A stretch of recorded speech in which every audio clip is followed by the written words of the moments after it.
Coming up, a Sad Styles production. Get into it. Hey, Andrew, I don't know if you knew this, but now is the time of everything old is new again. Really? It's true. Yeah, Oh, wow. we're in this kind. I don't know if you've noticed it, I guess but not. we're in this sort of resurgence of this love of all things that get better with age. Oh, interesting. right? Like what? Well, I'm thinking you got for example, wine. Oh yeah, right. A nice cheese. Oh yeah, cheese definitely. Yeah, for sure. A plate of chicken. Right, maybe. plate of chicken. Yeah, you know the chickens that you just kind of leave them out for a bit and you give it like 3-4 days or so. What? and- Just like out? Yeah, and it's Oh, that Mikey. fascination with these older things that No, I Mikey, think chicken does not age well. Oh yeah, you almost threw up there. Oh, are you okay? yeah, You No, don't no. look good, man. I'm not sick. I'm stuffed. 'Cause Right. I had a bunch of You chicken. had a in bunch it. of old chicken? Yeah, aged chicken. they God, call it. no, that's it. Doesn't age. Well, how do you think like Cody gets better in Street Final Fight? Oh, in Final Fight. Oh, you mean like finding chickens in He just garbage finds cans and stuff chickens like everywhere that? in garbage- That's a video game, Mikey. Right. Not everything in a video game is fake. Like for example, For example, what? when you I don't know if you saw the documentary about the couple that was like chasing lava or something. They Oh, loved yeah. filming. Right. Well, when they fall in lava, Yeah. they bounce up and down and go ay, ay, ay, ay, and their butt smokes a little Their bit. butt's smoking, And their butt and then they lose one life and they got to come back. and they lose one life and come back just like you can do in today's Oh. game. It's Proteus by Bounding Box Software this week on the Retrograde podcast.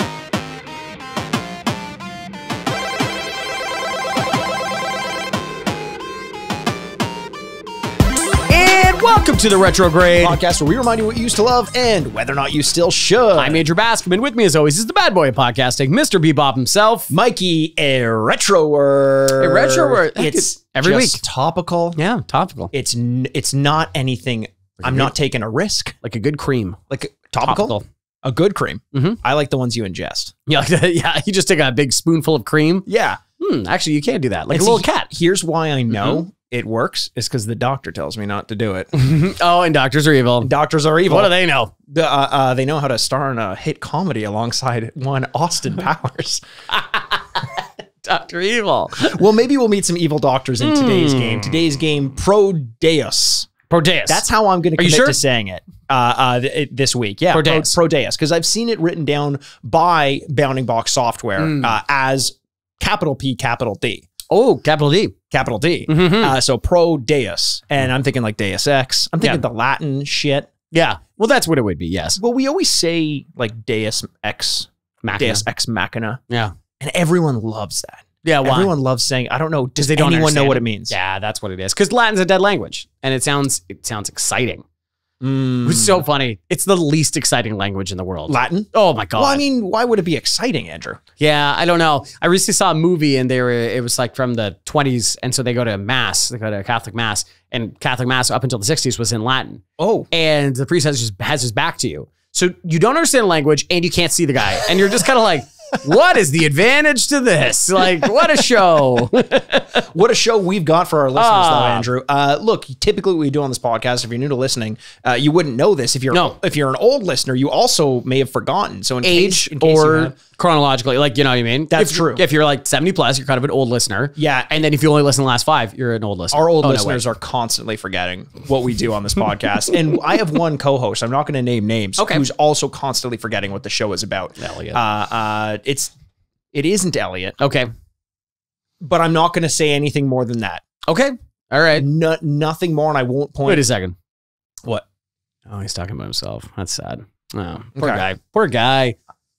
If I could talk about myself on podcast. No, typically we do on the podcast is we take a look back at the games that we used to play when we were kids. Usually it's something we had an affinity towards one way or another. We rate and review the games as we remember them back when we played them as little kids. Out of 4 bits, then we actually play the game. We play you the video over on our YouTube channel, and then we come back and rate and review the game out of 4 bits once again, based on how the game holds up in the modern day against the likes of modern games. Does that sound familiar to you, Andrew? That sounds familiar. It sounds great. I love it. Okay. I'm excited. I'm excited also because for the last 4 weeks, we go to a horrible place called the Retrograde. Yes. Where we do very scary games for the spookiest month of the year. Scariest of all games, some would say. And we really outdid ourselves this year. We played the spookiest of games. We scared the hell out of ourselves. And now we get to go back to not doing that and playing fun games.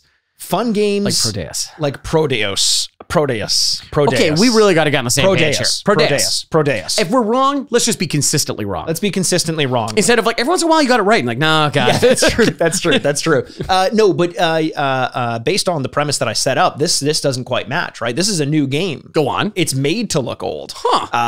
Based on, we did Doom on this podcast a long time ago. We've done Duke Nukem on this podcast a long time ago. Proteus is the game that came out and kind of took that retro feel and modernized it. It's in a modern engine, but it's made to look retro, have the same sort of pacing as a retro game, kind of like Doom 2016 did. Did you ever play that? Did you end up playing that one? No, I never did. It's a lot of fun. And it came out around the time that you and I were first starting this podcast, slightly earlier than that.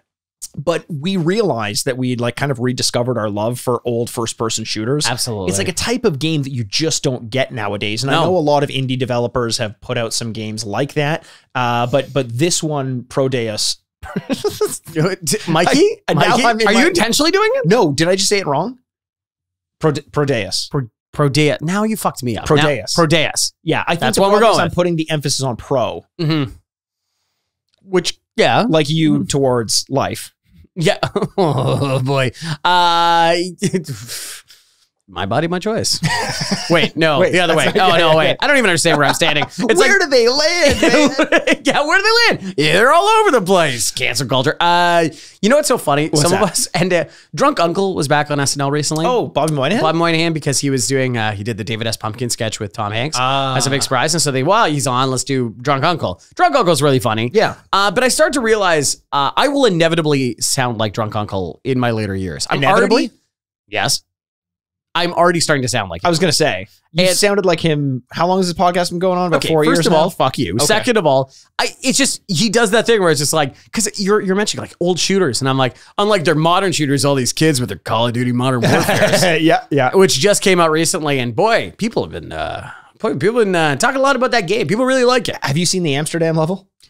Okay. No, I haven't. I haven't seen like a full playthrough, but I think I saw the first clip I saw of it was on like TikTok or something like that. And it was like Amsterdam, new level in Call of Duty Modern Warfare. I was like, wait a second. Like what is the joke here? You're just showing, I legitimately thought someone was just filming Amsterdam.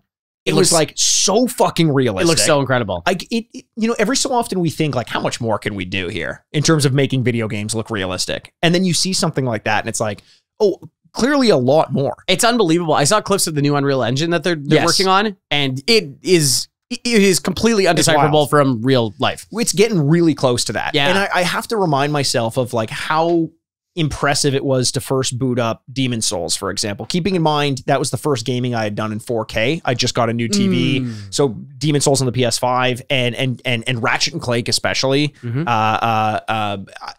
The more we kind of experience this generation, as often as I've kind of like waved my hand and dismissed it, saying like, what are we really doing here? Especially looking at like Xbox, how it's almost not even a new console.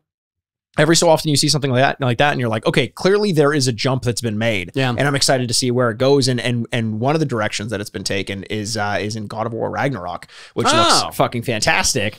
And as of recording this, the day we're recording this, reviews have been dropping. Have you been paying much attention to this? I've tried not to. The embargo has been lifted. Yes. Which I always wonder, how did they do that? We should almost ask Riley Little when he comes on next time. Of the show, yeah. Because for reviewers, how far in advance do they give you this game? You know what I mean? It depends. It's sometimes it's a month in advance. See, this is my question, Mikey. Sometimes it's a day in advance. See, that's what I'm saying. And honestly, it can be even in between there somewhere. That's 3 days, right?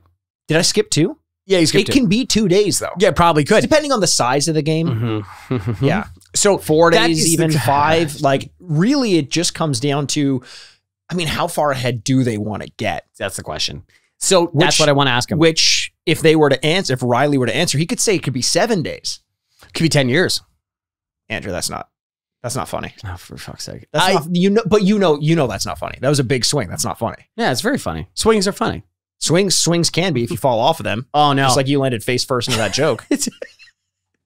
No, you are so good at being so annoying. Like, you're so talented at it. I know it's a bit, and yet I'm still like, oh my God, I'm going to kill him. I'm very curious about what kind of range they give these people to do the reviews. I know that there is a massive crunch that they have to do to get through most of the game. Don't. Honestly, don't. I'm going to throw something at you.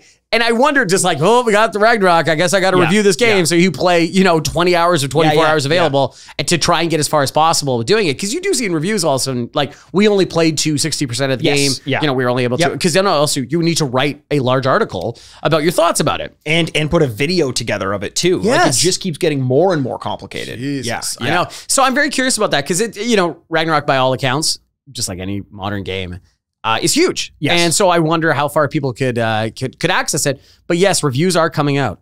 And as of recording this, it's sitting at a 95% on Metacritic, at least as of this morning. Very, very good. Pretty good. And this got me thinking, Andrew, because we've been pretty vocal on this podcast. We tried to get into God of War, the original reboot, essentially, the Norse mythology God of War. I was a fucking massive God of War fan prior to the reboot. I loved God of War 1, 2, 3, Chains of Olympus, like the PSP games, PS Vita games. I played every God of War game, beat every God of War game. I can't say that about a lot of franchises. So the listener must be thinking, why is he giving his credentials on how much he likes God of War? Why would he need to say that? Because I know he's going to say, but I loved God of War because I love God of War. And I love the most recent one. Right. It would seem like I was going to say that, but not so, Andrew. And here's the thing.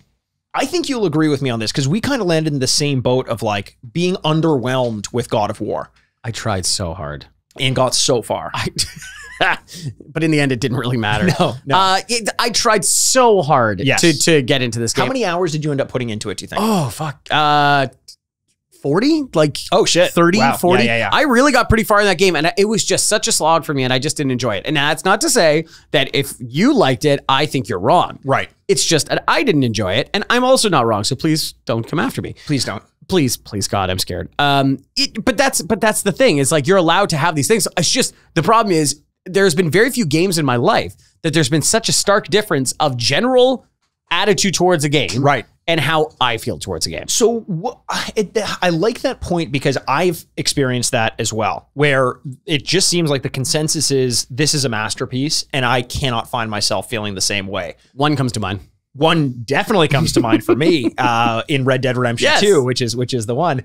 And I have my reasons for why that game didn't work for me. Okay. But I would never call it a bad game. And that's kind of like what you're saying here. What are some of the games that you can think of off the top of your head that you just felt like you were missing the boat on? Like you were on crazy pills. Like, why is everyone else enjoying this one as much as they are when I can't seem to find grips with it? Yeah, I would say most Lego games. They're tremendously popular. And I know they're a little niche, but like niche in the way that if you like them, you like them. If you don't, it's kind of like a Wes Anderson film or something like that. If you like them, oh, these are great. If you don't like them, I don't like any of these.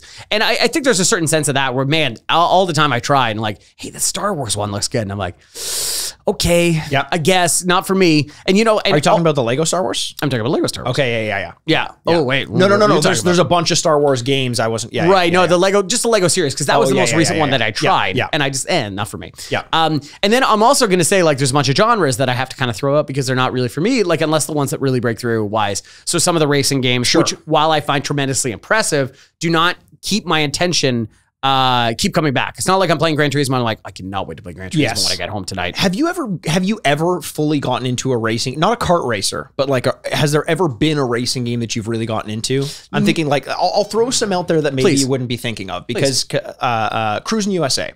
Well, I love Cruising USA.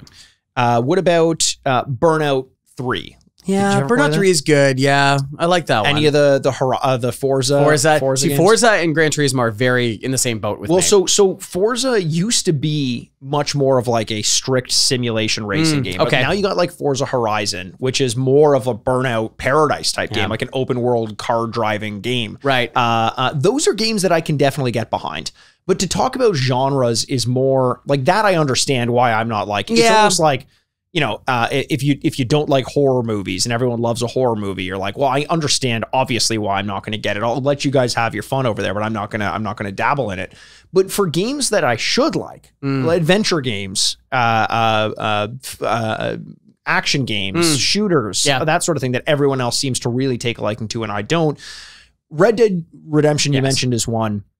Another one that I would think of is the Assassin's Creed series in general. Oh, that's a good point. And that makes me think about, the Lord of the Rings, Shadow of Mordor, even Ghost of Tsushima, Horizon, Zero Dawn, or Forbidden West. Yep. And all these games have one thing in common with Red Dead as well, which is the open world element to it. And I would throw one more onto that pile. It's not that I don't like it, but it's that I like it a lot less than everyone else does. These cameras running? He's about to give a hot take, guys. So these cameras running? Okay, here we go. Give your hot take. Scorching. It's Elden Ring. Oh! It's a game, like don't get me wrong. I love it. I love Elden Ring. It's just that it's open world in a way that what I like about FromSoft games seem to be. Sorry, I got distracted. You are nervous. I actually just got distracted because something just changed on my computer and I didn't know what it was. Oh, but right. Ignore that. Okay, ignore that. Everyone ignore that. Losing the stream for a second. This is like a cult leader that gets you so far and then all of a sudden turns around. This is what I mean about Elden Ring. It turns around to you guys and goes, guys, I'm not sure. I know everyone's put their lives, sacrificed everything, and we've gotten really. I'm not sure this is the right thing to do anymore. And everyone's like, "Boo! Fake leader." Who did that? You did because you. No. Which cult leaders? Or you're just saying it's like them? It's like that. Okay. All right. Well. Okay. Yeah, because Demon Souls, all this kind of stuff. Yes. You've been the biggest one. Like, no, pounding the table. We need respect. I love FromSoft. I always love their games. But what I love about them is the structured story that they tell, and it's the choose your own adventure element of it that I always find. It's not even that I dislike it. It's just it feels so much less like it has an auteur behind it. Like there's someone who's ironic. Yeah, a little bit. Because George R. R. Martin. Yeah. Or author. Well, auteur. I don't understand the similarities. Oh my God, it's right there. I'm so close. I still don't understand. Okay, one day we'll get there. Frustrated right now. Incredibly frustrated. Is it something I did? Almost always. Okay. It's almost always something you did. Okay. I'll work on it. About what? What are you going to work on? You don't even know. Being an even better co-host. You know what? Actually, that's pretty good. Yeah, please do that. Okay. Whereas I don't need to work on a single thing. No. I think the thing that is most frustrating about God of War for me on the last one is I am very vanilla. I'm very vanilla in my interest because these big AAA games come out and I usually go, that was very good. Yeah. I like that. Thank you. Red Dead Redemption, some of the Rockstar games, absolutely. But Last of Us and some of the Batman games and Miles Morales, all this kind of stuff. Like these big glossy games come out and I go, yeah, that was good. Thank you very much. I like that. And then God of War feels like it should be in that boat. Right. And for some reason it stuck out. And I think that's why it's such an outlier. It's something that sticks in my brain because I'm like, wait, why did this not? Whereas everything else was good. But you did pre-order Ragnarok, right? Yeah, but that's also don't ignore the fact that I'm stupid. No. I am very stupid. And financially irresponsible. Especially after these reviews. I'm absolutely going to buy Ragnarok. I have to. This is Tobias Bluth, and this is but they say it never works, but it might work with us. Like, what is going on? I don't know why, but it just feels like it's a game that it has so much weight behind it. Like you said, it's one of the games, like one of the premier AAA games people talk about, and I feel like I would be doing it a disservice to not give it a shot. And I almost feel like I could have gone back and beaten God of War. But the reason why I didn't is because I had gotten probably 20 hours into it, just a little bit more than 20 hours. And I was like, I just don't know if I'm going to be able to find my way at this point. I lost all my sense of where I was, what the combat was like, similar to when I was playing Batman Arkham City. Yeah. Or sorry, Arkham Knight. I left it all until literally the last mission of the game. And it was fucking so hard for me to relearn the combat, know even where I was going and where last mission. Yeah. And I left it for 2 months, 3 months, and then just had to pick it up again. But I will. When I realized I had to get it, and this sounds so bad, but it was when everyone on Twitter was talking about it, B, the rating was what it was. But then I log on to IGN to see what the review of this game is. And the homepage of IGN is just God of War Ragnarok review. Not a banner, and that's one thing that's rotating. It was literally just full screen God of War review. There wasn't anything else to click on unless you scrolled somewhere else. That's how much weight they're putting behind it. And I'm like, even if I don't end up loving it, I need to have an opinion on this game. Right. Well, first of And all, everyone wants to hear it. I was going to say, we're video game journalists. Right. We need to be able to put our opinion out into this world. God, we are giving journalism a bad name. And, but we do need to have an opinion. And can you imagine? It's going to be the biggest game of this second half of this year here. Yeah. Can you imagine us going like every week? It's like, hey, you guys should talk about God of War. It's like, I didn't play it. Like back to Overwatch 2 again. You know, like well, we could. We could. And we will. Don't tempt me. Don't tempt me at all. So wait and see, because maybe in the next week or so we'll have some opinions on it. I don't know how much time I'm going to have to play it to give a fully formed opinion, but the reviews are saying it's about 30 hours or so, and that's manageable. Really? Yeah. Oh, I can that's do not that. bad. I can do that. Okay. Maybe. I was going to say, see, that's the toughest part. Okay, two things I want to say. Tobias Bluth, what was I thinking? Tobias Funke. He didn't change his name. I know, whatever. I just, shut up. Preemptively telling people to shut up. They haven't said anything. Shut up. And Tobias then Bluth, the anal rapist himself. the anal rapist. Anal rapist. Yeah. And our beloved Portia de Rossi. Yes. Who we talk about a lot in this podcast. And then the second thing I was going to say is that why it sticks out with me is that these big games, I finish games. Yeah. I finish everything. And so it hurts. I was like, why didn't I finish it? Why didn't I want to go play it? Whereas you just goes, it's like a drop in the ocean where you're like, I didn't finish it. What am I going to do? Throw it with the other stack mountain of like Scrooge McDuck style. I agree. I'm not great at finishing games. No. What did you think of the ending of Ghost of Tsushima? Sad. Uh-huh. Yeah. It's pretty sad. Yeah. What did you think of the ending of Assassin's Creed Odyssey? Odyssey I finished. You mean Valhalla. Valhalla, sorry. Yeah.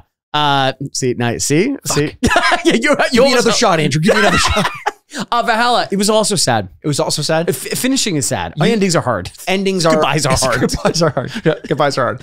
Beginning that game is hard for you because you didn't know there was a jump button for about 30 hours of it. I don't believe you, but yeah. Still don't believe you that there is. Imagine a YouTube video that's like jumpless run of Assassin's Creed. Yes. Everything people love about Assassin's Creed is walking around with the plebs.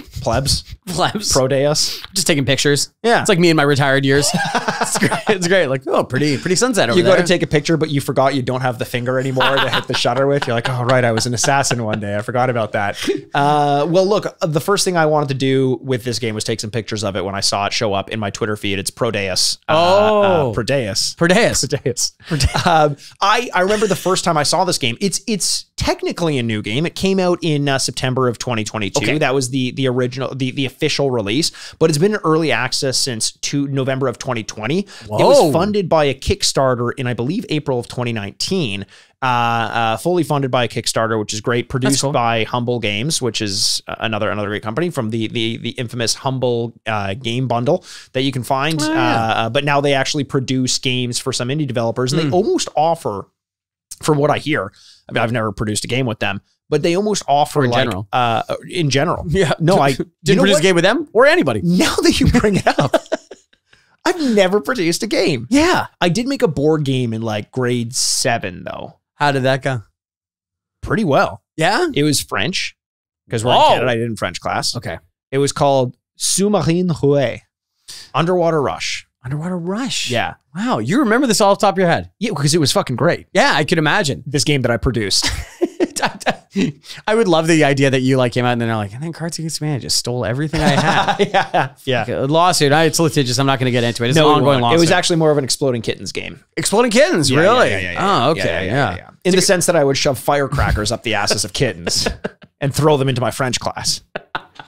Except it's French. That's why it was French class. Yes, I would say it. Yeah. It's saying in French. Say, kaboom. Le chat. Kaboom. Boom shakalaka. Sorry to our French listeners. Yeah, no. All respect in the world to our French listeners. Well, don't go too far. Okay. Oh, no. You have an opinion there? Nope. No, I'm curious. I said, yeah, I'm sorry to our French listeners. Mm-hmm. But you really... That's all I'd like to leave with. You really yanked on the leash when I tried to take it further than that. If Mikey did go further than that, that is the opinions of Mikey and Mikey alone. Oh. Elliot and I over here have you different don't want opinions. to associate with too heavily saying good things about French people. What are we talking about? France French or Quebecois French? That's a good question. Now I don't know where I land with that either. Yeah, something to think about. If you want our true opinions on the French, go to our Patreon. Patreon.com/La Retrograde podcast. Another one. Where do they stand on this kind of stuff? So they hate the French? Are they only some French? Did they rail against abortion earlier? I love keeping this very mysterious. We didn't rail against abortion. We coat hangered against Oh, abortion. Mikey. So this next game, Proteus. Oh boy. It's available on Game Pass now after its release. It's also available on Mac, Windows, Switch, PS4, PS5, Xbox One, and the Series X and S. What do you know about this game, Andrew, before we get into sort of the nuts and bolts of it? I don't know much, but I have seen little clips of it online because you're right. Like, TikTok is a horrible invention that will kill us all. But in the meantime, it is nice at sharing little moments, exciting things from video games that you can watch. Yeah, and this one was one of the games that I admittedly would know nothing about had it not been for me seeing it on social media, and that's a bit of a shame. As a self-proclaimed retro gamer, someone who likes to explore retro games and likes reimaginations of retro games. Something I love, and I say this on the podcast a lot about a game like this. I was getting emotional there. Okay, I could tell. It's sad. Is you get a game like Streets of Rage 4, which we played on this podcast, and it was almost a little bit too much like the original Streets of Rage games without adding enough to it to make me feel like it was new and fresh. Right. It felt dated. Now, the thing about Streets of Rage, unlike me in high school, up until 33, the thing about a game like that is when you play a reimagination of a retro game, you want it to feel like what you think it felt like to play the original Streets of Rage games.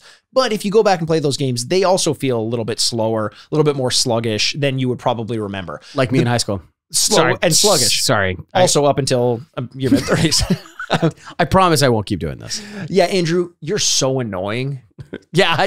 You're really dragging this podcast down, man. You're not stopping at all for inane bullshit. No. At least when I do it, it's hilarious. Oh, right. That's what it is. You're right. Yeah. Actually, there's a lot of Mikey stands out there right now. People love Mikey. What are you talking about? People love Mikey. I was telling you this story before we started recording. Yes. So I have another podcast that I do called Jackass. You bitch. Oh, no, sorry. Yes. Yeah, you do. It's Jackass to Jackass podcast. And it's a podcast where we go back and we relive and experience and review all of the past Jackass and Jackass related content that we can find. The old TV show. And we have a TikTok account. TikTok account is doing okay. But I've noticed something. It's at Jackass Pod if you want to. Yeah, do it. If it occasionally one of the videos skyrockets and I've found the common thread.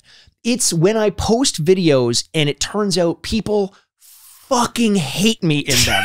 I have an opinion that they just really disagree with, And I always know what's going to happen because I didn't think it was a great ad to begin with. It was just like, it was good. It was okay, whatever. I'm expecting it to perform like it usually does. And then I turn on TikTok and it's like 70,000 views. And I think, oh shit, I'm about to get dragged in the comment section. And that's always what happens. It's people who just think I'm taking things way too seriously. And the number of times you see a comment like, just because you can make a podcast doesn't mean you should. Nice. A lot of in quotation marks, hey, let's start a podcast.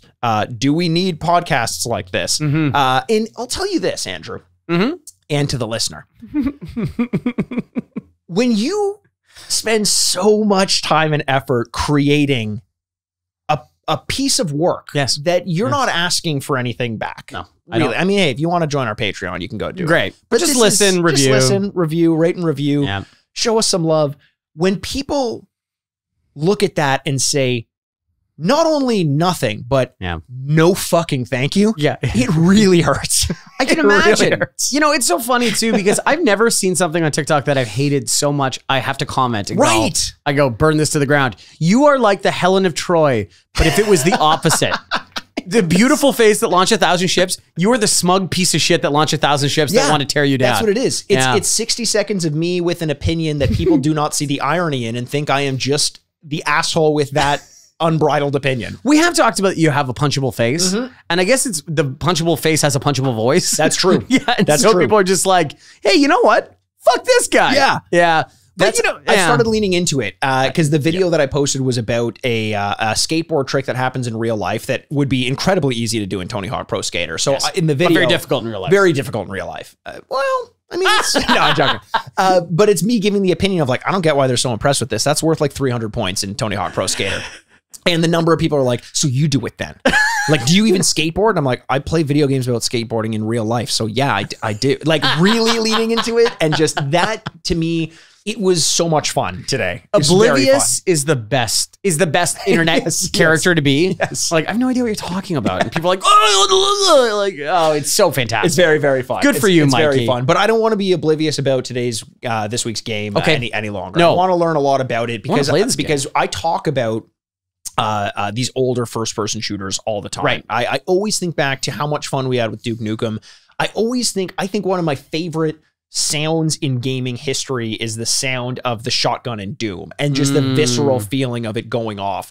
And that is something that it feels like you can only achieve in a retro game for some reason. Yeah. Just the exploding pixels and all that. It's so attached to like my sense memory of playing these games as a kid. So I look to a game like Proteus. Oh, you're in your head now, man. I am the Cranberries. I may as well be. Mm-hmm. Is there zombies in this? What's in your head? So I'm excited at the prospect of this scratching that itch because it looks fast paced. I've seen the videos. It looks like it probably controls a little bit better. I know there's a jump mechanic and a dodge mechanic. There's a jump mechanic?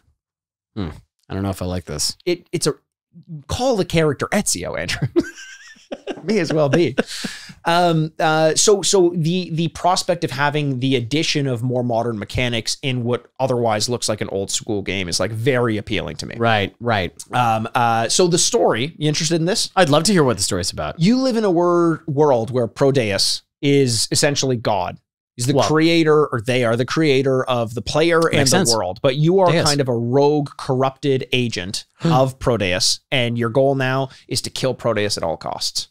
I am Satan in this story. I am literally Lucifer. Oh shit! You're not Proteus. You're pro Lucifer. I'm pro Lucifer. Yeah. I am trying to kill God. Yes. Wow. Well, because God is pro life. So maybe you interesting. aren't. First of all, hail Satan. Yes. Just important. Oh my God! Way back in the day, we need to establish that that's a long joke from like year one. Hail Satan! Yep. Didn't we try and end the podcast with saying Hail Satan? Every week we were going to do that. Forgot about that. Yeah. First of all, Hail Satan. Second of all, I'm glad we can finally bring his mission to life and try and kill God. Oh, finally! We've been trying for so long. Oh my God! The purpose of this podcast was that. Do you think Mary was Sunshine? No, it's not about trying to kill God. Okay, cruising USA. No, not trying to kill God. Well. It is by trying to pollute the atmosphere. That's true. With your cars. And trying to T-bone other cars. And, oh my God, I'm gonna crash! It's just the most visceral sound cue next to the Doom shotgun. Oh my God. Yeah. That would be, there is a Patreon episode right there. The most repeatable sound clips in any video game history. Shotgun from Doom. Yep. Oh my God, we're going to crash. Oh my God, we're going to crash. Cruising USA. What would you say if you can't plan it? Right. If you were about to get into a head-on collision, what do you think what utterance would come out of your mouth? I honestly, and I know this could sound like a joke, I think I would say, uh-oh. Like, I honestly think if my car is swerving and all of a sudden it's headlights and headlights, I'd be like, uh-oh. I honestly think I would do that. Oh, no. I am trying to be realistic to myself and understand what I would do. I don't think I'd be like, and that was Andrew Bascom or something like that. No, of course not. I'd be like, what? I never figured out this little puzzle called Andrew. I would rather say uh-oh than that. What if I said, I've never figured out this little puzzle called Andrew Bascom? I would be like, and then we'd be there at your funeral. I'd be like, that's true. He didn't. He didn't. And he never will. Throw a smoke bomb and just disappear. What do you think you'd say? I think I would just go, fuck, something like that. Large fart noise. Very guttural. And by guttural, I mean farts from my gut. Yeah. Well, trying to start early on the evacuating my bowels process. Mikey, it's just a red light. Yeah. Stop shitting. That would be so good. You survived. Well, he survived, but I think he shit himself. Oh my God. Oh, the paramedics are just disgusted. They took everyone else out of the car. Yeah. Except for me. Oh, keep him in there. His pants are full of shit. Based on the smell, he's got to be dead. He has to be dead. Everything about him is dead, except he's not. Smells awful. His nerves are he's talking as though to me. Yeah, exactly. I'm not dead. Like, I don't know, man. You might be. Bring out the jaws of life. We got to take this guy's pants off. I'm not getting close to him. Oh, God. man. Okay, well, that was fun. Jaws of life would be a good weapon to use in today's game. Oh, yeah. Jaws of life. I'm very excited to see what types of wacky ass weapons that we get to play with in this game, because that's always a fun part of these retro first person shooters in general. The development, like from the creators themselves, this is what they said. It's the first person shooter of old reimagined using modern rendering techniques, which basically just goes over what we said, but it's like a modern rendition of Doom, Quake, Duke Nukem, all those sorts of games. Development began with two people called Mike Voller and Jason Mojica. Yeah. Mojica. Love it. Proteus. I was going to say, you're not having your great day. They recruited two people, Andrew Hulshweet and someone named Josh O'Sullivan, who was, interestingly enough, a Doom modder, like from the original Doom. He was like known in the modding community, and they brought him on being like, hey, you're so good at making these sort of retro style video games in the style that we're looking for. Come make levels for us. And he became a level designer. I love that story. That's so cool. It would be similar to, when we did Tecmo Bowl. I think about this all the time on the podcast. We did Tecmo Bowl and we were a little bit underwhelmed with it. And people from the current competitive Tecmo Bowl community came out and started to talk to us about like, hey guys, you don't realize how in-depth this game actually is. Take a look at this website. There's tournaments going on. There's statistics and strategies and this and that. It would be like, and they're also involved in continuing the mods and making modern rosters. For really cool. All that. It would be like if someone tried to make a retro reimagination of a football game and hired one of the modders from the Tecmo Bowl community. That makes sense. And it's cool to show love there, because these people have been showing love to the original inspiration of these games for so long. No, that is really cool. Like, and also like, it's like somebody that wrote fanfic. Yes. You know what I mean? Getting hired to be the series writer on a television show or something. And I call Stephen Levitan about my modern fanfic is what I call it. Yeah, Modern Family. Yeah, fanfic. Steven, you just need to explain. Stephen Levitan was one of the creators of Modern Family. Everyone knows that, Andrew. I don't know if that's true, man. Everyone loves Modern Family. Well, that's true. As much as two things. Me, loving Modern Family. Oh, okay. And my fanfic, Modern Fanfic. Modern fanfic. Yeah. That's what I said. I'm sorry, I didn't hear that. Yeah. You're having a tough pronunciation day, so maybe I didn't. And I get this all the time. Yeah. It always sounds like I'm saying panic. Mixing M's and N's. Oh, it does, eh? And I should set the record straight, because people have been questioning me on this. My name is Nike. Your name is Nike? Yes. Nikey. Yes. There is a Y still? It's not like the shoe? No. Or the God of Victory, I guess? No, I was born, my parents called me Nike, and the shoe company actually gave them a cease and desist. I came out of my mom's gaping puss, and then you didn't have to say that. Well, I did. I know the listener needs to know biologically. They may not know. No, you didn't need to say that. No, it's good to know. The listener might not know where babies come from. Isn't this like it's like a Caesar thing where like the proclamation was that, it wouldn't be born of this world, and that it was because it was a C-section or something like that? Speaking of not of this world, the soup and Caesar combo from Olive Garden. You could have given me 1,000 guesses, and I had no idea that was where you were going to go with that one. It's like they name their kids like Benson and Hedges and stuff like that. Have you ever heard that? Like, there's like, they always like outlie a few like when they register baby names and stuff like every year of like people like creating new names because they got to start registering them. There's one guy that named his kid ESPN. Oh, amazing. And he goes by Espen. Yeah. So yeah, no, it's we're too deep now. I'm forgetting where we're at. I was deep in my mom's puss. No, stop. As a baby, Andrew, not sexually. I understand. No, I understand. I can't. Thank God. Some people are uncomfortable with talk of the human body, girls' bodies. Oh boy. Why'd you say girls? Well, it's the gender, Andrew. I don't know what else you want me to say. Okay. All right. Yeah. Women. Female. Those are two options. Yeah, that's true. They are. When I slid out of my mom's gaping puss, pussy. I don't want to stop. I just saying that. I'm trying to be damn it. Biological, scientific about this. I don't know why you are though. What is the end of this story? I'm trying to tell you, Andrew, and you keep stopping me. Just continue on from there. Okay. From when I slid out of my... Oh, after that, please. Please don't say that again. It is very upsetting. Oh, that's what we're talking about. Stephen Levitan. No. After the part you don't want me to say. Yes.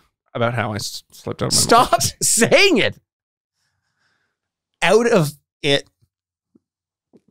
My mom's pussy slid a cease and desist from Nike, and we don't know how they got it in there. Wow. Is your father Phil Knight?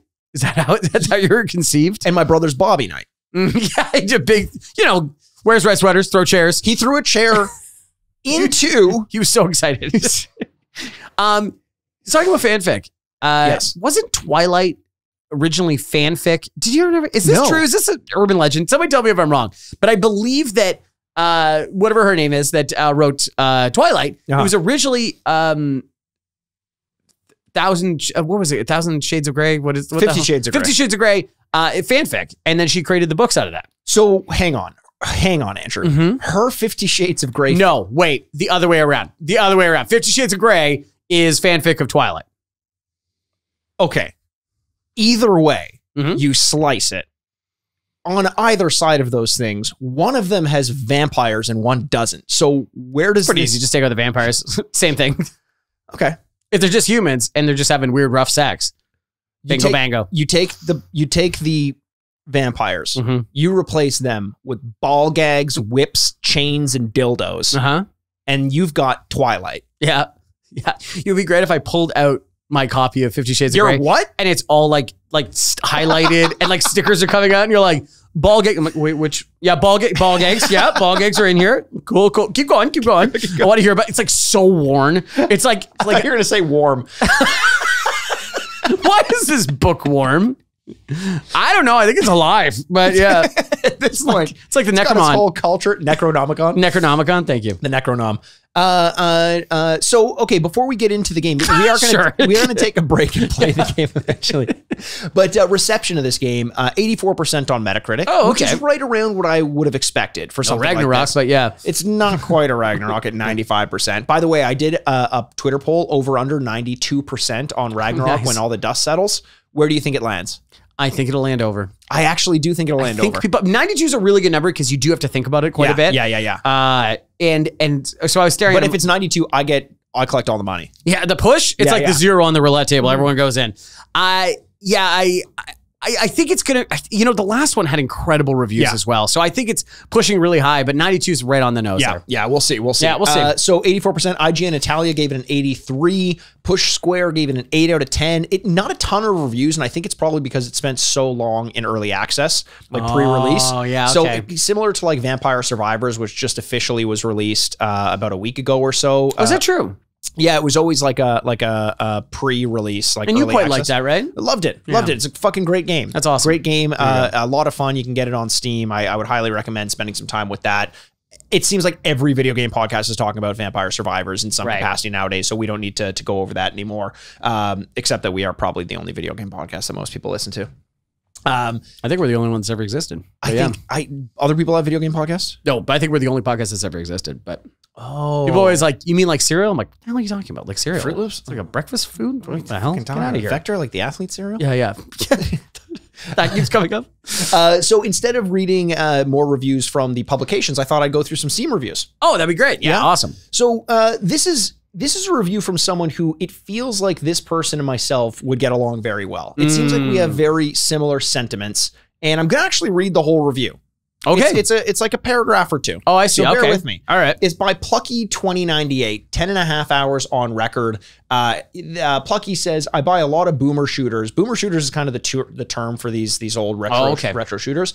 And normally give up in a few hours, but this is my, this one is my favorite. I beat the great campaign after 7 hours. Now I'm replaying levels and playing community maps. There is a map editor in this, and then you can share it in the community. It's like the mod thing taken to heart, right? Yeah, no, exactly. They built it into the game. That's cool. Which is really nice. It's the same level editor that the developers actually use to create levels. We have access to it as a players. Cool. They continue, I appreciate that secrets aren't super obtuse to find. Some are just from being diligent to look in various spots. Some are foreshadowed behind glass or bars or the distance, and you can figure out how to get them by the end of the level. Even though it may feel easy to find them all, I still end up knowing there are more when I reach the level recap, and I imagine if I replay later, it'll be nice to replay the levels. Speaking of replay, Levels tell you how many resources you have left to find or the percentage of stuff you got, as well as a skill percentage at times. So if that's your thing, to max those out, you'll like this, I'm sure. 9 out of 10 overall, but I know there's plenty more to do, and I imagine it can grow more on me. Now, the reason I say why I align with this person, talks about a 7-hour campaign. A lot of the negative reviews talked about how short the campaign was. Oh. But to me, 7 hours of this feels like enough. Dabbles in the community element of it, which I would probably do the same, not spending a ton of time with it. Secrets exist, but not being obtuse and are often hinted at, you know, where they are, how many there are left. I love that as well. It just feels like this game was kind of made with me in mind. People who don't love to dig too hard for the secrets, they want there to be a percentage meter, but they don't want it to get in the way of progressing the story a little bit. Right. So a lot of the reviews were like that. Another great review, a positive review, because overall this had the average Steam review is overwhelmingly positive. Cool. So that means like the majority of them are overwhelmingly positive. Xanax the Wise said, minigun go brrrr. Makes you think. It makes me think, and it actually makes me very excited. Miniguns in first-person shooter games are amazing. Always love them. So much fun. Kind of a win button. You can't overdo them, but it's like the reason why I wanted to get a Playdate. You know, that old, the handheld, not the old, the new handheld console with the crank on it. Yeah. Because I saw a video where in Doom, that's how you do the chain gun, as you do. Yeah, I like that. That's fun. No, this makes a lot of sense of why we're doing the podcast. Obviously, we usually do retro games, but this is in the style of a retro game. Yeah. Retro game, excuse me. And I can't wait to see like that in a new version. Yeah. You know what I mean? In the modern world. Yeah. Modern family, excuse me. Modern Stephen Levitan. Fanfic. Fanfic. I'm so sorry. Your fanfic. Where can they find your fanfic? They can find it at, oh shit. I forgot to say legally, right. I'm not supposed to give that out, but if they look in Stephen Levitam's, because I mix my N's and M's, callback, right? Mailbox, they'll find most of it, because I just kind of once a day shove my fanfic in there. Yeah, that, or you wrap it around a brick, throw it through his window. Yeah. I mean, he's got money to fix them. 100%. That to him, is like me dropping a penny. Right. That's how much money he has. Right. Did you know that if he drops a $100 bill, it would take the amount of time it would take him to pick it up? He makes that much money in that amount of time. Right. $100. Yep. Know that you got this. It sounds like a solid plan. You've done a lot of thinking about this, clearly. All the time. It sounds like you've not been able to think about anything else. I haven't slept in years. I'm worried about a Shining-esque light to the room where it just says like Stephen Levitan and like whatever. There's pictures. I'm like, oh boy. Yeah. So yes, I think this game is like a perfect addition. So I can't wait to go back and play it. I can't wait to go back and play it as well. The one final negative thing that because there were a bunch of positive reviews about this game. But you gave us the good news first? I gave you the good news first. I didn't even give you the option of which one you wanted. But there is kind of a silver lining to the fact that negative reviews exist in this game. Okay. It's that for the most part, they sound something like this. This is from Chum Toad on Steam. I don't write reviews, but I was compelled to in this one case to get this off my chest. I love this game. I love the weapons. I love the maps. I love the feel of it, the soundtrack, the over-the-top gore, all of it. Curious. Of all shooters aiming for an older style of play, this is one of my favorites. That's how it starts. But there's a checkpoint system that they don't like, or they don't like the fact that the graphics are like, you know, trying to look retro. That just doesn't appeal to some people. Right. Or the campaign is too short. But even the negative reviews start with, this game's great, which is a very promising thing. Huh. Interesting. But you know what? That guy seems pretty rational about it. So, that's what I mean. Okay. Well, interesting. Well, how are we going to find out whether we like this game or not? Well, Andrew, we're going to take a break. We're going to go play the game. And look, RetroGrave was such a success with our gameplay segments over on YouTube that we've made the decision to put all of our gameplay segments, video of them, over on YouTube. So if you want to play along with us, you can go find the gameplay segments at our YouTube channel. You can go find us, search the RetroGrave podcast on YouTube. For our Patreon members, we're going to continue with the bonus episodes as always, but information on where to find the YouTube channel is going to be included in the break. We'll read you a little bit of that in the segment. Or you can just during the breakdown, you know, pause the podcast, take a break, 40 minutes. As we go play the game, pretend like you watched it. Yeah, pretend, and then give it a like, give it a follow. You don't have to turn it on. Yeah. You know what I mean? Just get like X out of it immediately. Yeah. But and then we'll see you in a couple minutes as we talk about Proteus on the other side in 2 shakes of a God's tail. God's tail. Yeah. Yeah, God probably has a tail. Hey D-pads, want to watch this week's gameplay segment where we play a portion of today's game and provide video commentary while doing it?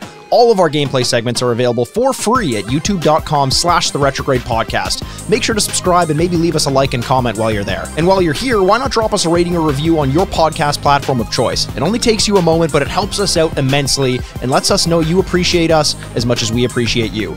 You can still join us on our Patreon for $5 US per month at patreon.com/the Retrograde podcast for monthly bonus episodes such as drafts, spoiler casts, top 10 lists, and take some suggestions from the community, both gaming and non-gaming related. Plus, make sure to follow us on all our social media channels. It's at Retrograde Pod on Twitter and TikTok, or at the Retrograde Podcast on Instagram. We're also available on Twitter at Retrograde Mikey and at Retrograde Andy. Finally, reach out to us with any business inquiries or questions and comments you'd like us to read on air at the Retrograde Podcast at gmail.com. We'll see you all on the other side. All right. Ready to go?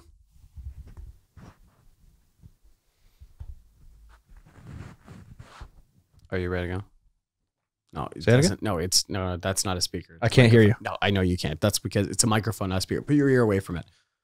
How am I supposed to hear you if I have my ear away from it? Because that's a microphone, not a speaker. It's a microphone, not a... Oh, you can hear me now? Yeah. How? Well, it's coming from this way. Yeah, exactly. Because that's a microphone, not a speaker. It's not. It doesn't amplify. What? Why are you talking into it too? If you know it's echoing a bit, I think, because I'm hearing you on the other side. If you think it's a speaker, why are you talking into it? Now I can't hear you at all. It's a two-way mic. Get your hand out of your ear. What are you doing? Listen to me with your ears. Listen to me with your two ear flaps there. Okay. Oh, you got earphones in too. Like, just listen to me through that. See, can you hear me now? Sorry, I'm listening to Joe Rogan. Were you saying something? No, I'm just auditioning for the Verizon guy. Can you hear me now? I think it'd be really good and profitable for us. Good. Can you hear me now? And then you're just walking around going, no. And I'm like, great. And they go, this is the worst thing we've ever done. I'm like, I understand. Speaking of the worst thing we've ever done, you want to start this podcast? Yeah, let's go do it. And welcome back to the Retrograde.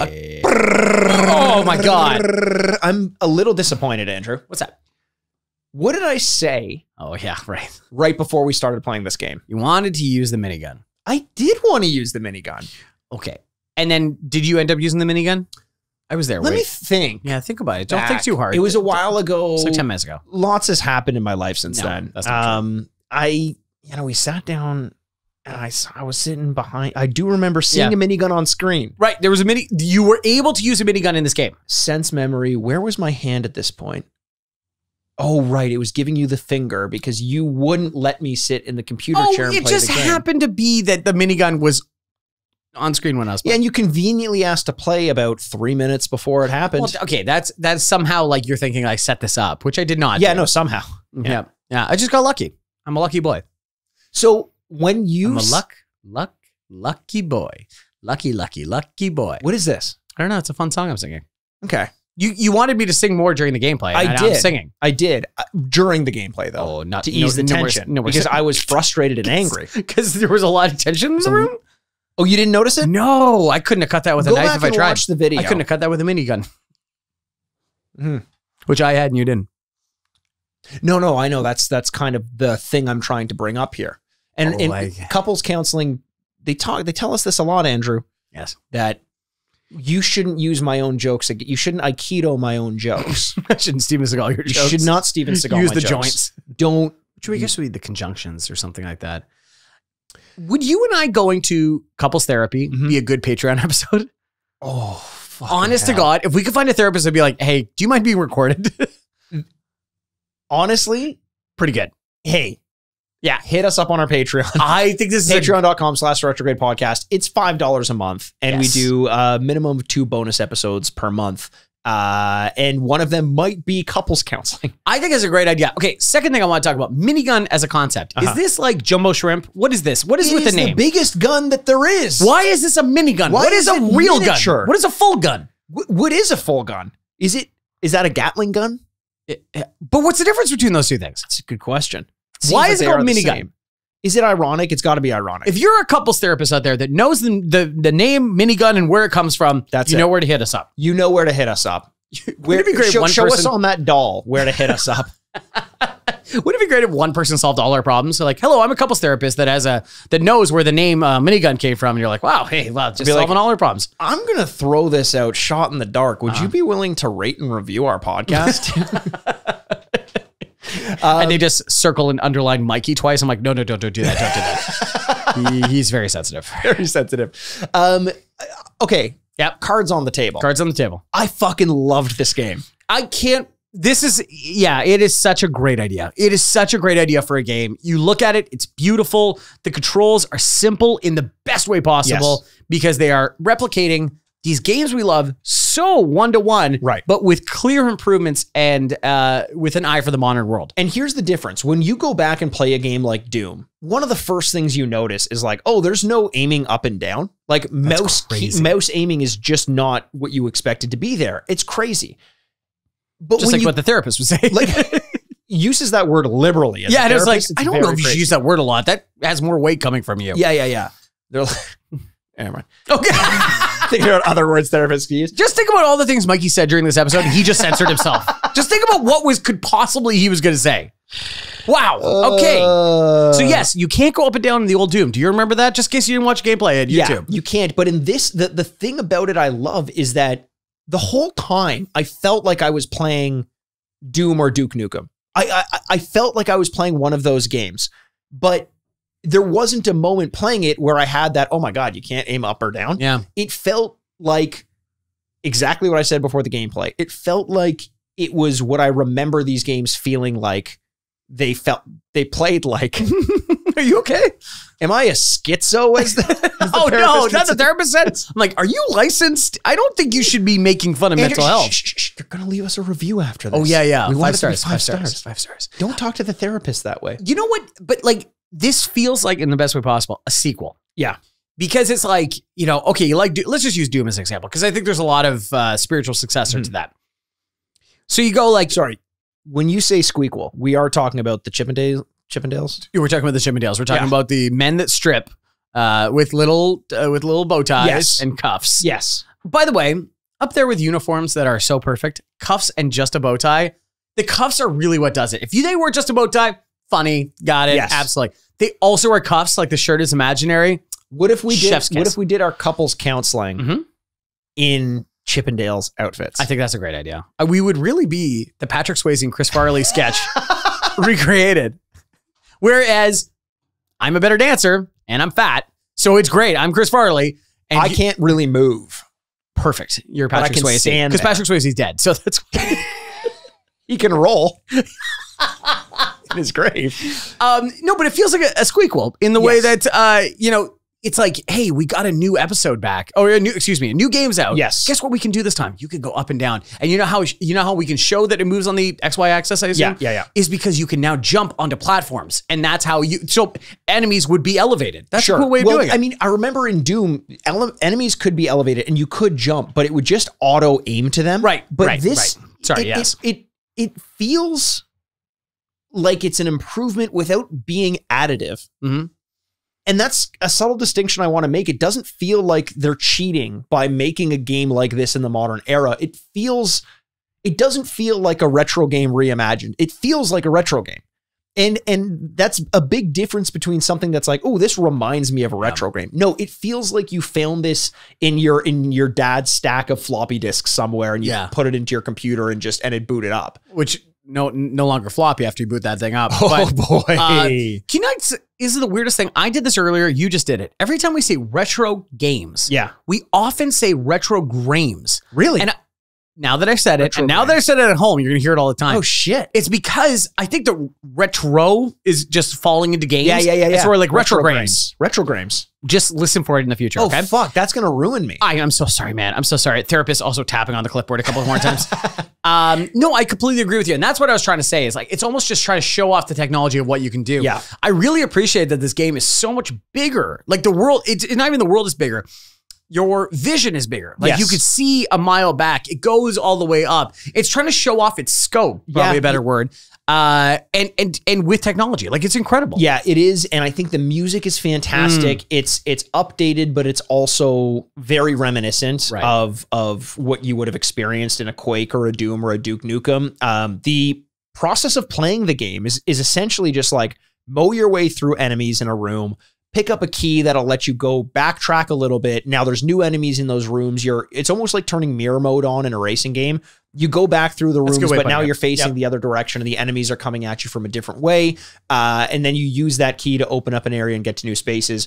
There's a very satisfying feeling of reward when you find a secret where it just says secret unlocked. Very typical of this era as well, that I wonder, and I'd be curious if you're out there listening to this podcast or watching us on YouTube, and you are young enough to not have played Doom or Duke Nukem or the games that would say secret unlocked. Does that give you any bit of dopamine, or is that just because it reminds us of what we used to get? I wonder, actually, seriously, get to Mikey with this, because I think that's very curious, because in the beginning, now games have inherently secrets or achievements or things like that built into them because we know that feels good.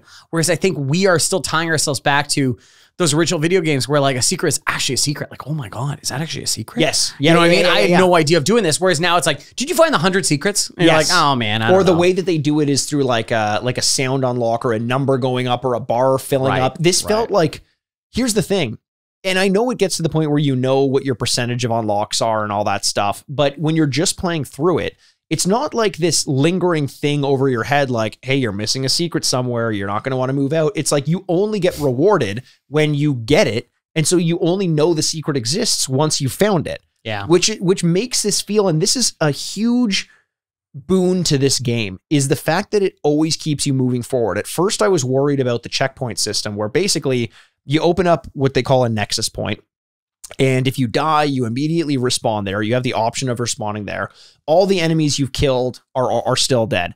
And at first I was like, well, that seems too easy. You know, part of these kill rooms are, can you survive them for the amount of time and killing the number of enemies that this game is expecting you to do?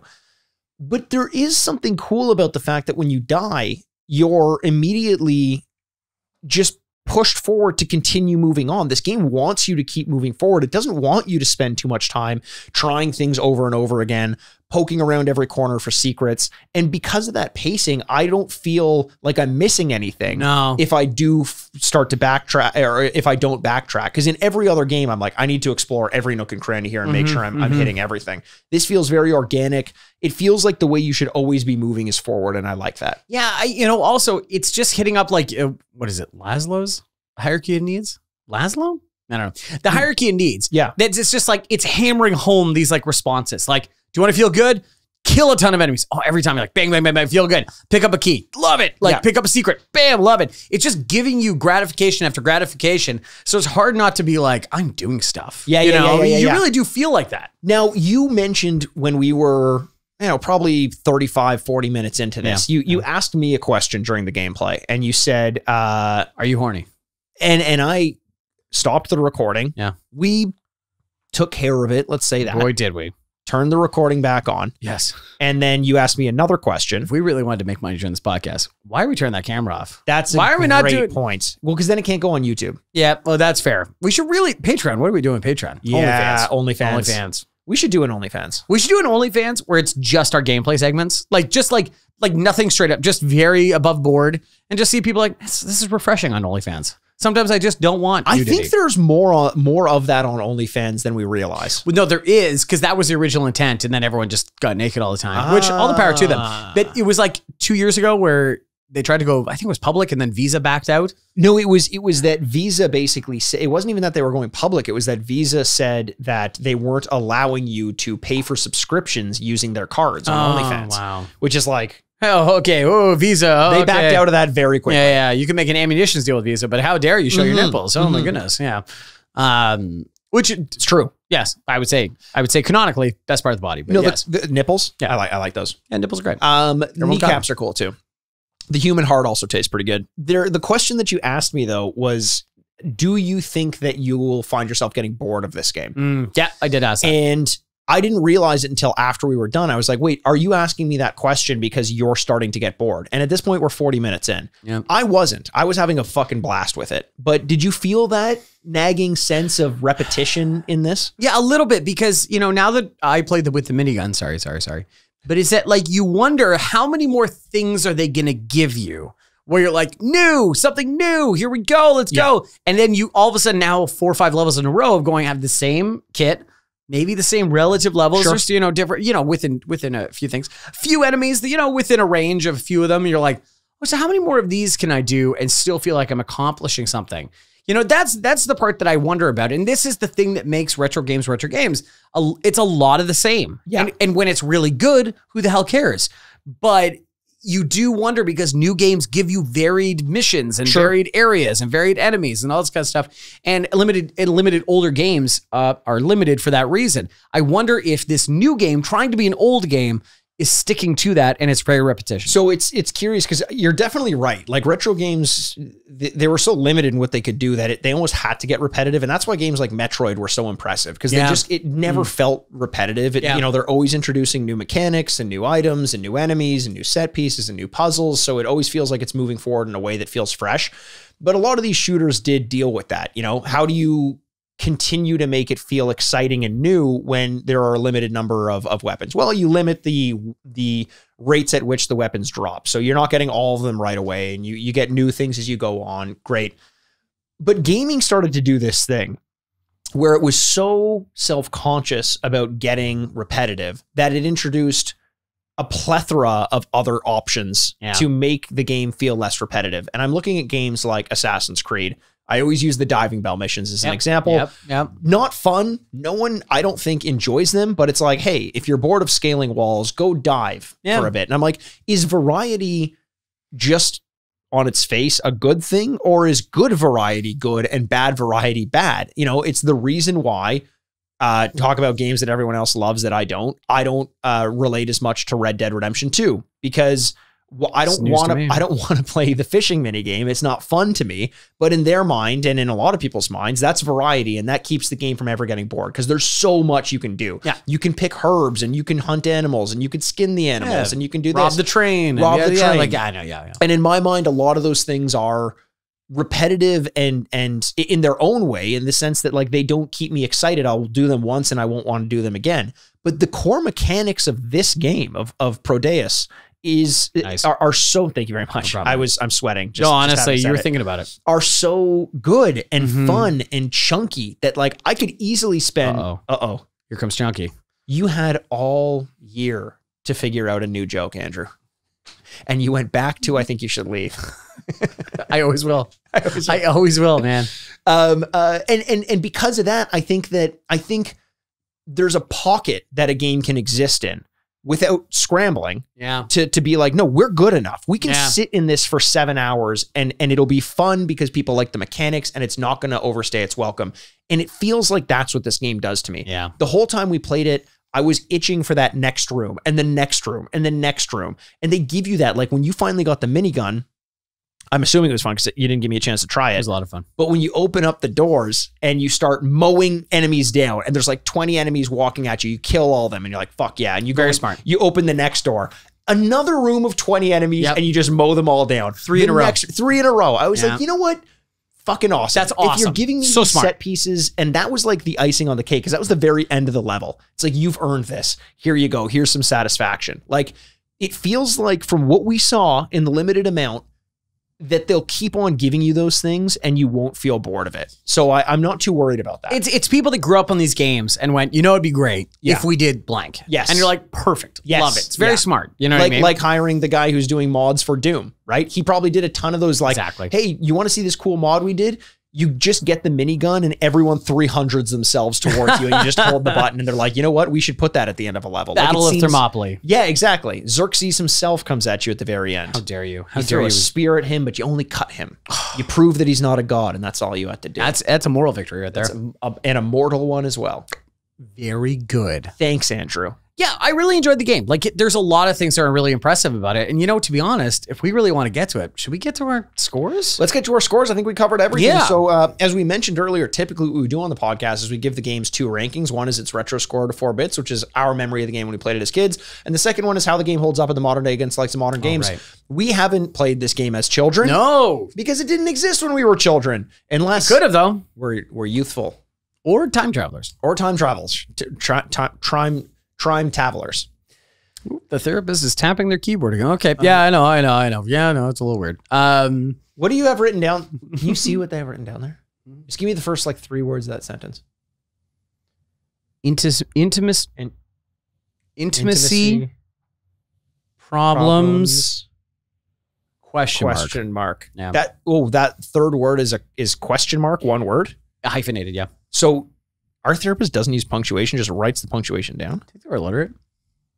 No, that's like hyper literate. You're right. It's overly literate. It's overly literate. Why would you write? It's like someone who reads a Pynchon novel. You're overly literate. Oh boy. I'm sorry. You talking about Oh no. Please don't talk about No. Honestly, Andrew. Okay, oh God. That's on me. Yeah. I know I shouldn't be bringing up Don't say it. Just don't say it. I have to finish my sentence because I'm overly oracular. Yeah, you're overly oral. I don't mean to bring up. Speaking of things I gag over. Yeah. Bugs. I don't mean to bring them up. And I apologize for that. I've derailed us. God, man, they suck. They're so they're dry. Just like I would. So our therapist, my therapist. Yeah. Just like I would derail my partner because I ain't afraid of intimacy.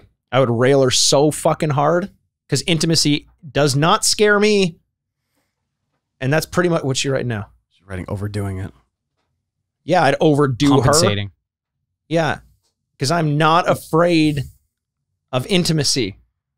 See, saying it out loud is good. That's good. I'm not afraid of intimacy. You're getting it. You're doing great. I'm not afraid of... Oh, boy. Oh, she circled it a couple times. Okay. All right, we got to work on this. Okay, we got to work on this. Let's get to the scores. Okay, Andrew, you want to lead us off? What is your score out of 4 bits based on what you think you would have thought about this game had you played it as a little kid?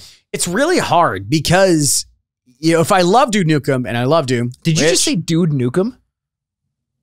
I don't think so. Did I? I think so. The worst part is people just heard it in their ears, so like they know if I did. Yeah. I don't know. I'm not here to fight the past.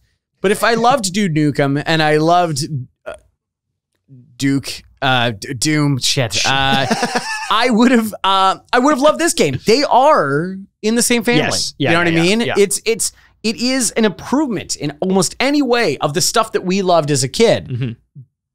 It's hard to decipher. Then you get into this weird thing of like, oh, if I was a kid, would have I appreciated because it would have been different? And then you're like, all of a sudden, okay, it hurts a lot.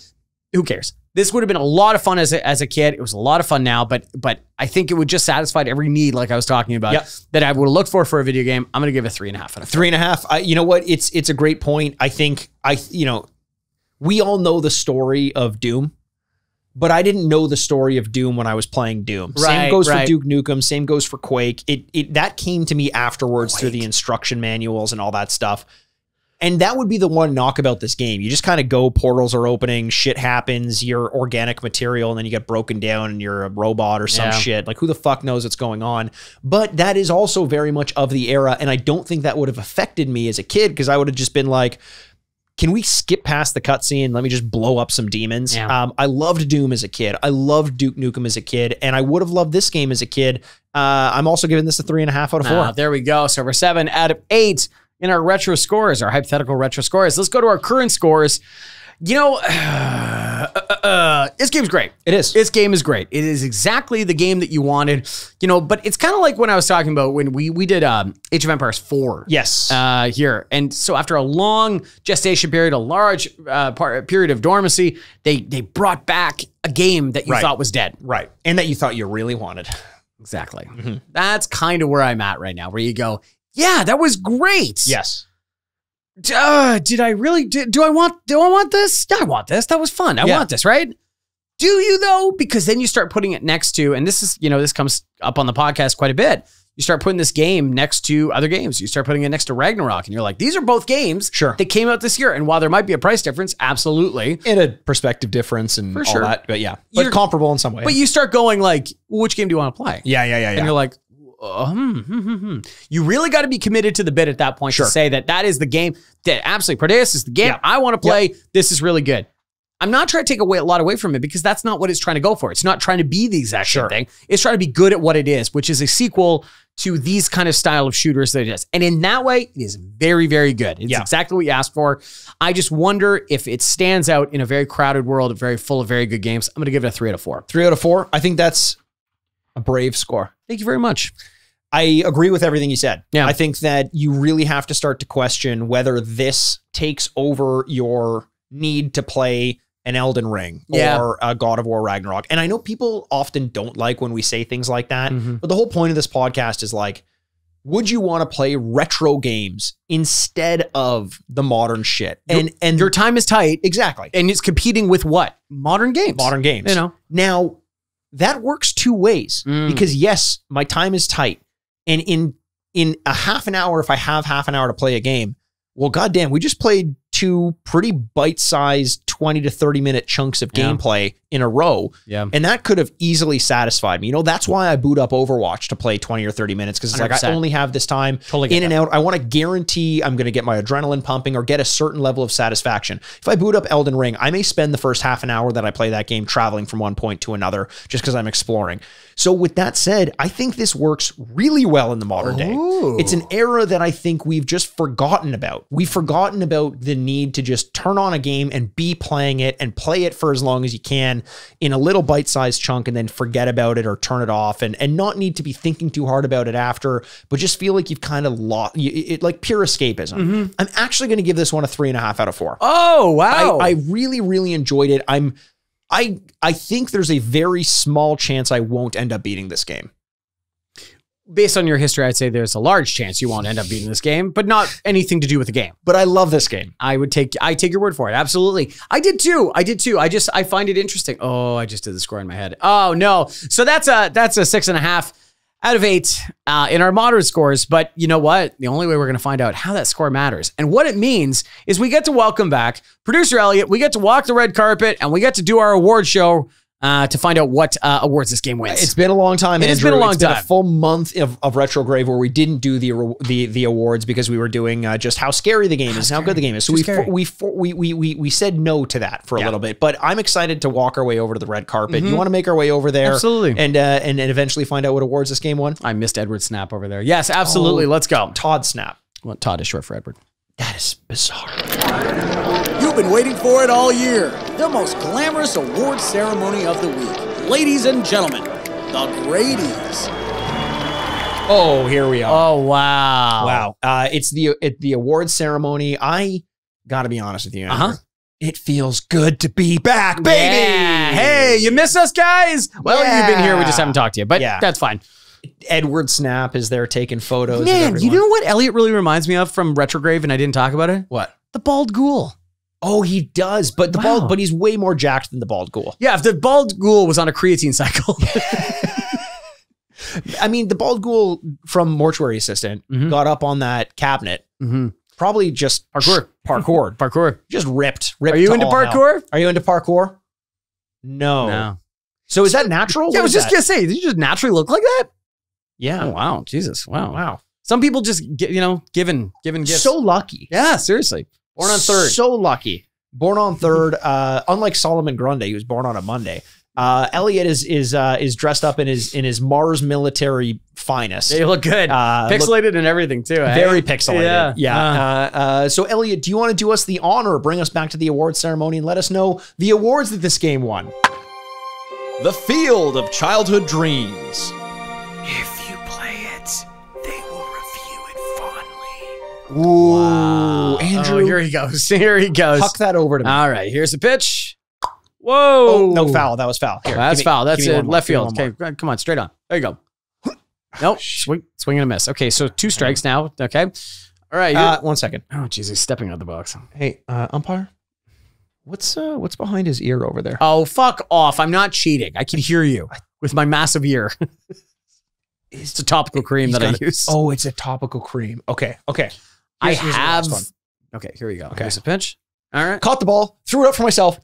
No one said you couldn't do it. Home run, baby. This is like the Air Bud rule, right? Just because they didn't say a dog couldn't play in the rule books. No one said that I couldn't, as the batter, catch the pitch, throw it up to myself, and knock it out of the park. Honestly, show me in the books where it says you can't do that. Is Airbud in this Field of Dreams movie you were telling me about? 100%. Is the dog in it? Yeah, the golden retriever. There's another golden retriever that comes out of the corn that meets its golden retriever dad. Is it Old Yeller? Yeah, it's Old Yeller. But Old Yeller is like a Sixth Sense style dog where he wears the wounds that killed him. It's 100%. Just a shotgun in the face. Shotgun right in the skull. Yeah. He's like, Dad, you looked. Oh my God, Dad. Goes to lick him. The tongue comes out of his eye socket. Oh God. So the Field of Childhood Dreams is the award where the retro score is a 7 or higher. Yeah. And by golly, if was. this isn't that. Yep. Yeah, boy, was it. You know, the only reason I made the comment about the score is I realized with my 3, I took it out of the Chevy Silverado, Like a Rock. Dwayne Johnson & Johnson, a family company, Hall of Fame trophy. There you go. Yeah, thank you. The highest of all honors. The Hall of Fame. Can we just call it the Black Adam Award from now on? How many Black Adams have we given out? Ooh, you know that sounds pretty good, actually. It does actually sound pretty That's good. pretty cool. Go see Black Adam in theaters. This is sponsored content. The rock shows up and just very good. Yeah, so this was a great game. Yeah, we had a lot of fun playing it. Loved it. It's a nice little palate cleanser coming off Retrograde, which was spooky and terrible. And, you know, this was a great game. So go on and play it. It came out, you know, this year and in the last 2 years, but, you know, it's now available. So please go play it. Yeah, it felt nice, you know, after spending a month getting stalked by things we could not hurt to just take it to the demons. You're right. I didn't even think about that. Yeah, we're pissed and loaded. We're pissed, loaded, and I'm about to take it to a fucking demon. I've got this baseball bat in my hand. I've got a couple of the balls that you hucked this way. Yeah. I'm in a field for some reason. There's ghosts all around. I'm dreaming here. about kids. Yeah. What is this? Not really. No. Field of Childhood Dreams. No, yeah. No, that's the award. It's not. Yeah, that's not what the movie's called? No, that's not what the movie's called. It's called Field of Dreams. So why is our award? Because we're a retro video game, so it's about the childhood score, what we thought as kids. You do this usually. Are you sure you don't remember any of this? I'm starting to worry about you. Hey, therapist. Oh boy. Blocked memories. What is that about? Oh, it's because I'm in the middle of doing something that I detest. Interesting. You're saying I do this a lot on this podcast? Yeah, quite a bit. Huh. Yeah. Well, on that amazing news. And welcome to the Retrograde, podcast. You don't even do that part. You don't even usually do that part. We'll have to wait. Next week, you can do the intro next week. Always pleased to meet a fan. Oh boy. Did Elliot let you in? You remember Elliot, but you don't remember me. Yeah, no, Elliot and I go way back. We've got a podcast together. We've got a podcast together called The Retrograde. Yeah, no. Sorry, have we met? Yeah, I'm the co-host of the Retrograde podcast. My name's Andrew. Yep. Yeah, champ. One day. One day. Yeah. Oh, we hope you enjoyed the gameplay over at youtube.com/Retrograde podcast. YouTube.com, baby. What a site. /Retrograde podcast. It isn't. It isn't that. It isn't? No. What is it? It's a custom channel. It isn't. We don't have. You can choose handles now. Now you can, but that's new as of like a little while ago. So check out youtube.com/Retrograde podcast. See whatever shows up. Something will show up. It's a big website. I'm sure some random assortment of letters who have like 1,000 monkeys writing on a typewriter will come up with the retrogradePodcast.com. Or look us up on twitter.com, instagram.com.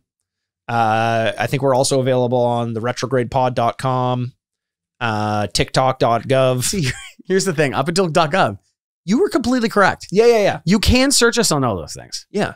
And you should. I'm not making a joke. I'm just telling you. I'm not either. youtube.com/Retrograde podcast. We love every single one of you, and we can't wait to talk to you soon. My name's Andrew Bascom, and with me, as always, is the bad boy of podcasting, Mr. Bebop himself, Mikey Aaronworth. This is the retrogradepodcast.com. GameOver.org. Furnished by Sad Styles Productions. Aged chicken. Aged chicken.